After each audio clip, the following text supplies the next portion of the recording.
Good morning, अस्सलाम वालेकुम students and my dear friends.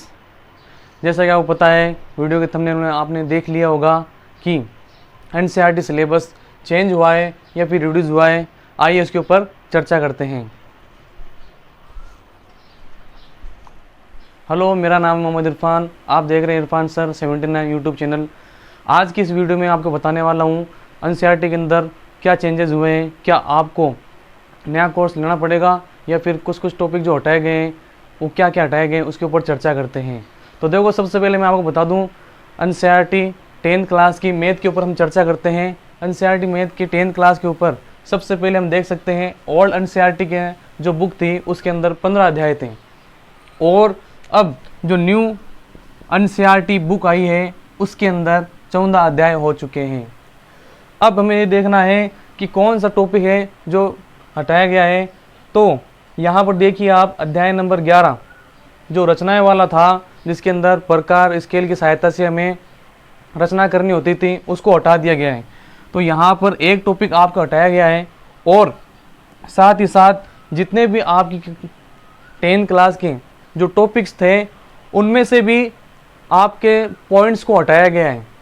मतलब यहाँ पर जितने भी प्रश्नावलियाँ थी, जैसे मान लो अगर मैं कहूँ कि आपके अगर अध्याय नंबर 1 के अंदर 1.1, 1.2, 1.3, 1.4 है, तो आपके इसको रिड्यूस करके, कम करके इसको 1.3 तक ही कर दिया गया है। इसी प्रकार से सभी प्रश्नावलियों के अंदर कुछ ना कुछ चेंजेस किया गया है, कुछ ना कुछ टॉपिक हटाए गए हैं।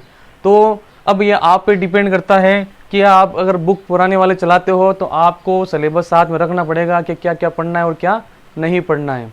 और इसकी विस्तार से वीडियो अगर आपको देखनी है तो आप मुझे कमेंट में लिख दीजिएगा, ताकि मैं आपको बता दूं कि क्या आपको पढ़ना है और क्या आपको नहीं पढ़ना है। आपकी इस बुक के अंदर नया तो कुछ भी नहीं जोड़ा गया है, लेकिन आपके रिड्यूस यानी कुछ टॉपिक्स, और एक तो ये अध्याय हटा दिया गया और इसमें से कुछ टॉपिक हटा दिए गए हैं। तो आपको मेरे राय है कि आप 10th क्लास की अगर बुक नहीं लेते हो तब आपको अच्छा ही रहेगा, क्योंकि इसके अंदर बीच में से टॉपिक को बहुत ज़्यादा हटाया गया है। और बाकी आपके सर के ऊपर डिपेंड करता है, अगर वो आपको सीधे ही पढ़ाते हैं तो कोई दिक्कत नहीं है, आप उनके साथ जुड़े रहिए। वो आपको आराम से जो टॉपिक हटाए गए हैं उनके ऊपर अपडेट रहेंगे, वो आपको बताते रहेंगे। ठीक है दोस्तों। अब दोस्तों हम बात कर लेते हैं 10th क्लास के साइंस की, कि उसमें से कितने अध्याय थे और कौन कौन से टॉपिक हटाए गए हैं और उनमें कौन कौन से अध्याय हटाए गए हैं। तो देखो, 10th क्लास की अगर साइंस की अगर हम बात करें तो यहाँ पर ओल्ड एनसीईआरटी की जो बुक थी आपके पास, उसके अंदर कितने अध्याय थे? 16 अध्याय थे। लेकिन अब न्यू एनसीईआरटी बुक के अंदर आपके 13 अध्याय हो चुके हैं। इसका मतलब ये हुआ कि आपकी किताब से 3 अध्याय हटा दिए गए हैं। रिमूव हटाए जो गए हैं वो कौन कौन से हैं? अध्याय नंबर 5 तत्वों का आवर्त वर्गीकरण, अध्याय नंबर 14 ऊर्जा के स्रोत, अध्याय नंबर 16 प्राकृतिक संसाधन। तो ये 3 टॉपिक जो थे वो हटा दिए गए हैं। बच्चों, ये तो टॉपिक इतने हार्ड नहीं थे या फिर इतने साइंस वाले टॉपिक नहीं थे, लेकिन ये तो साइंस का टॉपिक था, फिर भी इसको हटा दिया गया। केमिस्ट्री वाले सर ज़रूर कहते हैं कि ये इस टॉपिक के बिना 10th क्लास की जो केमिस्ट्री है वो अधूरी है, क्योंकि इसी के अंदर जो रासायन विज्ञान है उसके तत्वों के बारे में हमें जानकारी मिलती है। अन्य अध्याय अगर मान लेते हैं 9, 11, 12, 13 में से क्या हटाया गया, तो इनमें से कुछ ना कुछ टॉपिक हटाए गए हैं।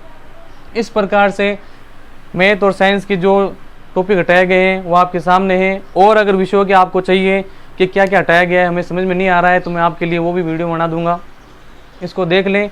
और अगर आपको विज्ञान की और साइंस की अगर आपको जो बुक की PDF फाइल चाहिए तो आप मेरे इंस्टाग्राम चैनल के ऊपर देख सकते हैं, और इसका मैं लिंक भी डिस्क्रिप्शन में दे दूंगा ताकि आप वहां से देख सकें। शुक्रिया।